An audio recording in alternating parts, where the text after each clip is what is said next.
नमस्कार दोस्तों, scary files में आप सभी लोगों का फिर से स्वागत है। दोस्तों, आपने पहले पार्ट में देखा होगा अंश के साथ कैसे क्या घटना हुई थी। वो जैसे ही अपनी पार्टी खत्म करके घर आ रहा था तभी उसे रास्ते में कौन मिलता है और उसकी क्या बातचीत होती है।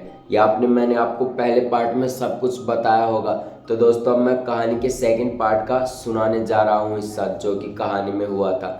तब तक आप अपने कानों में ईयरफोन लगा लें और आपको पहले पार्ट की थोड़ी सी सहानुभूति भी दे दूंगा। जैसे कि जो घटना हुई थी वो आपको थोड़ी सी बता दूंगा। तो ऐसे ही होता है। अंश पहले पार्ट में मैंने आपको बताया था, अंश अपनी पार्टी वार्टी करके कॉलेज का अच्छा रिजल्ट आने के बाद घर आ रहा था। रात का करीबन 1:30-2 का टाइम हो चुका था। तभी उसके साथ अजीब सा होता है क्योंकि उसके दोस्त भी अपने अपने घर चले जाते हैं। जब अंश अकेला सड़क पर आ रहा था तभी उसे पीछे से कोई पूछता है कि क्या मैं तुम्हारे साथ चल सकती हूँ। तो अंश पीछे मुड़कर देखता था तो उसे कुछ भी नज़र नहीं आता था। लेकिन एक दो बार जब अंश के साथ ये घटना घटी तो अंश ने सीधा कह दिया कि हाँ चल तू मेरे साथ घर चल। तो इतनी मैंने आपको बताई थी पहले पार्ट में। तो अब मैं दूसरा पार्ट आपको सुनाने जा रहा हूँ जो कि अंश के साथ क्या घटना हुई थी। तो दोस्तों, जैसे ही अंश रात को घर पर आता है चुपचाप सो जाता है और उसके साथ कोई भी इंसिडेंट नहीं होता। लेकिन इंसिडेंट तब होता है जब अगले दिन अंश उठता है। अंश जैसे ही अगले दिन उठता है, जो उसका भाई था जो कि घर पर रह रहा था, गौतम नाम था, और ये कहानी भी गौतम की है दोस्तों। तो गौतम और वो अंश थे, अपने कॉलेज की नेक्स्ट सेमेस्टर होता है जो उसकी फीस भरने के लिए कॉलेज जाते हैं। तभी गौतम देखता है कि अंश बिल्कुल भी बातचीत नहीं कर रहा, कभी कभी बीच बीच में लड़की की आवाज़ में बात कर रहा है। ये गौतम को थोड़ा सा अजीब सा लगा और हंसी मजाक भी लगा। लेकिन ये घटना बार बार होने लगी तो गौतम को थोड़ा अजीब लगने लगा, क्योंकि जो अंश था वो ऐसा बंदा था कि कभी भी चुप नहीं रहता था, हमेशा बोलता रहता था। चाहे कोई भी बात हो या फिर किसी से बात करनी हो या फिर ना करनी हो, कुछ ना कुछ पकड़ करता रहता है ऐसे ही। लेकिन जब वो गौतम के साथ अंश कॉलेज गया तो उसने बिल्कुल रास्ते में कोई भी गौतम से बात नहीं की, बिल्कुल चुपचाप एक आधी बार बोलता, जो कि मतलब लड़की की आवाज़ में ही बोलता, ही ऐसे हंस जाता, मुझे कहाँ ले जा रहे हो, ऐसे ही कुछ अजीब अजीब सी बातें करता था। और वो गौतम जो था अंश को बार बार देखता था। अंश जैसे ही फीस भर के आते हैं अंश और गौतम, वहाँ पर कॉलेज में भी कई लड़कों के साथ ऐसे ही हरकतें करता, ज़्यादा बातचीत नहीं, बोलता तो लड़की की आवाज़ में थोड़ा बहुत बातें करता। जो लोग पहले तो फनी समझते, लेकिन एक ही घंटे में ये 6-7 बार ऐसा मजाक करना तो सभी को अजीब सा ही लगा। तो ऐसे ही अंश और गौतम अपनी कॉलेज की फीस भरकर घर पर आ जाते हैं। तभी अंश अपने कमरे में जाता है और उसकी फैमिली में ताऊ ताई मम्मी पापा सभी थे। तो वो देखते हैं कि अंश आता है, ना ही कुछ ज़्यादा बोलता, जो कि हमेशा बोलने वाला लड़का था, कभी चुप ना रहने वाला, और अब वो बिल्कुल शांत रहता, अपने कमरे में चला जाता। और उसके घर वाले बुलाते तब भी नहीं बोलता, बोलता तो लड़की की आवाज़ में ऐसे बात करता है, ही हंसता कुछ अजीब तरीके से, मैं नहीं करूँगी, ये ऐसे ही अजीब सी बातें करना। तो उसके घर वाले थोड़ा सा परेशान हुए, फिर वो सोचते हैं कि मजाक करता होगा, ऐसे ही मस्ती छा गई होगी, तो घर वाले ऐसे इग्नोर करते। लेकिन जब घर में शाम का समय होता है तो उसकी जो ताई थी और जो गौतम की बुआ थी यानी अंश की मम्मी, वो पूजा पाठ करने के लिए जब हनुमान चालीसा का पाठ शुरू करते हैं तब अंश को अजीब सा लगने लगता है। वो एकदम गेट को तोड़ने के लिए भागता है, लेकिन वो कुछ नहीं कर पाता। जैसे ही मंदिर की तरफ बढ़ता है वो ना ही कुछ कर पाता है, और वो जैसे न तैसे करके मंदिर की तरफ बढ़ता है। तो उसकी जो मम्मी थी और जो ताई थी काफ़ी डर जाती है, कहती हैं कि अंश को हो क्या गया है, ऐसे पागलों तरह की हरकत क्यों कर रहा है। लेकिन उन्होंने भी ज़्यादा ध्यान नहीं दिया, उन्होंने सोचा शायद ऐसे ही कुछ हुआ होगा, कोई सपना देखा होगा बुरा, शाम का समय वैसे है, तो उन्होंने इस बात को जाने दिया। लेकिन करीबन 5 से 6 दिन गुजर चुके थे। अब अंश जो था गौतम के साथ जब भी जाता, अपने कॉलेज जाता, यानी 5th सेम की फीस तो भर दी थी उन्होंने, जैसे ही कॉलेज स्टार्ट हुआ तो वो जाता, ऐसे ही हरकत करता, लेकिन कभी भी कुछ ज़्यादा नहीं बोलता था। नहीं तो वो ऐसा बंदा था कि हमेशा चुप तो कभी रहना ही नहीं, हमेशा बड़बड़ाना, हमेशा बोलते रहना। लेकिन गौतम इस बात को नोटिस कर रहा था, वो बोलना बिल्कुल कम कर चुका था। उसके साथ क्या हो रहा है ये उसे भी नहीं पता था, और घर वाले भी थोड़ा सोचने लग गए थे कि यार ऐसा हो कैसे सकता है, ये तो कभी चुप ही नहीं रहता था।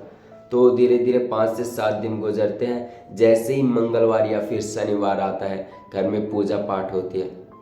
तभी जो गौतम और वहाँ पर रह रहे थे, तो वो जो अंश की मम्मी थी और ताई, यानी गौतम की बुआ और अंश की ताई, वहाँ पर पूजा पाठ करने के लिए जाते हैं। और शाम का ही समय था, तो अंश को जब ये पूजा पाठ सुनाई देती है ना, हनुमान चालीसा का पाठ, या ऐसे ही घंटी वंटी बजाते हैं, ऐसे थाली वाली आरती उतारते हैं हनुमान जी की, तभी उसके साथ कुछ अलग सा ही होता है। ये देखकर उसके घर वाले भी काफ़ी डर जाते हैं।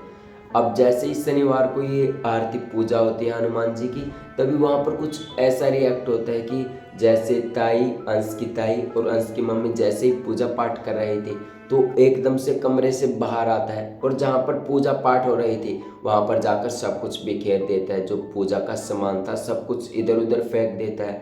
ये देखकर अंश की मम्मी और ताई काफ़ी परेशान हो जाते हैं और उन्हें समझ नहीं आता कि ऐसा आखिर कर क्यों रहा है ये अंश, और ऐसी क्या बात है। तो वो थोड़ा सा ज़्यादा ही परेशान हो गए थे, क्योंकि घर में ये कंटिन्यूटी 5 से 7 दिन से कंटिन्यूटी चलता हो रहा था। तो इस बात को लेकर अंश की मम्मी थी, जो पापा थे, और ताऊ ताई, वो भी काफ़ी परेशान थे। और गौतम तो बहुत ही ज़्यादा था इस बात को परेशान लेकर। और उसके जो गौतम के दोस्त थे वो भी ये सोच रहे थे कि यार अंश तो बिल्कुल अच्छा है, इसके साथ ऐसे क्या हो गया, और ये ऐसा कुछ करता भी नहीं है। तो ऐसे ही थोड़ा सा समय और गुजरता है, तो लेकिन घर में कुछ भी सही नहीं होता। अंश जो था बार बार बिगड़ता ही जा रहा था, हमेशा लड़की की आवाज़ में ही बात करने लगा था। काफ़ी परेशानियां होने लगी थी घर में। तो उन्होंने सोचा कि शायद एक पंडित जी को दिखाते हैं और पूछते हैं कि यहाँ पर क्या हुआ था और ये यहाँ पर क्यों कर रहा है ऐसा, और क्या बात है। तो ऐसे ही मंगलवार के दिन जैसे ही पूजा पाठ करने बैठते हैं उसके मम्मी पापा और ताऊ ताई, तो वहाँ पर अब की बार वो उसे पकड़ लेते हैं। अंश को सभी जो फैमिली में जितने भी मेंबर थे ना, 5 से 6 जने मिलकर उसे पकड़ लेते हैं और उसे एक पंडित जी के पास ले जाते हैं। तो जैसे ही पंडित जी के पास ले जाते हैं, अंश जैसे ही अंदर घुसने की कोशिश करता है तो उसे काफ़ी अजीब लगता है, वो घुस नहीं पाता। लेकिन तभी पंडित जी की आज्ञा के अनुसार उसे अंदर ले लिया जाता है अंश को, और अंश से पूछा जाता है कि तू यहाँ कर क्या रहा है। यानी पंडित जी था जो अपनी विधि प्रोसेसिंग जो भी कार्य था उसका वो करना शुरू कर देता है। जैसे ही अंश अंदर जाता है तो उससे बातें करता है कि तुम कौन हो और इसके साथ यहाँ पर कैसे आए और क्या कर रहे हो। तो जब अंश से पंडित जी बातें कर रहा था, तभी वो जो स्पिरिट, जो आत्मा थी जो अंश के साथ अंदर आई थी, उससे पंडित जी बात कर रहे थे। तो उनसे पूछ रहे थे कि तू यहाँ आई कैसे और ये तुम्हें कैसे वो किया और तुम इसके साथ लगी क्यों।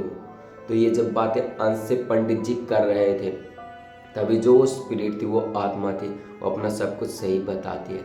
वो कहती है कि मेरा नाम शालिनी है और मैं अपने वहाँ पर ऐसा कुछ हुआ था कि मैं अपनी फैमिली के साथ, अपने हस्बैंड के साथ रहती थी, लेकिन हमारी लड़ाइयाँ बहुत ज़्यादा होती थी, जिसके कारण मेरे जो हस्बैंड है उसने मेरी मारकर हत्या कर दी थी और मुझे यहीं पर छोड़ दिया था। यानी जो घर था पुराना सा, वहीं पर दफना दिया था। फिर घर में कोई विधि करवाई गई थी और मुझे यहाँ पर चौराहे पर बांध दिया था। जैसे कि कुछ भी घटना होती है तो चौराहे पर छोड़ जाना, ऐसे ही मुझे ही चौराहे पर बांध दिया था और मेरे साथ बहुत बुरा किया था।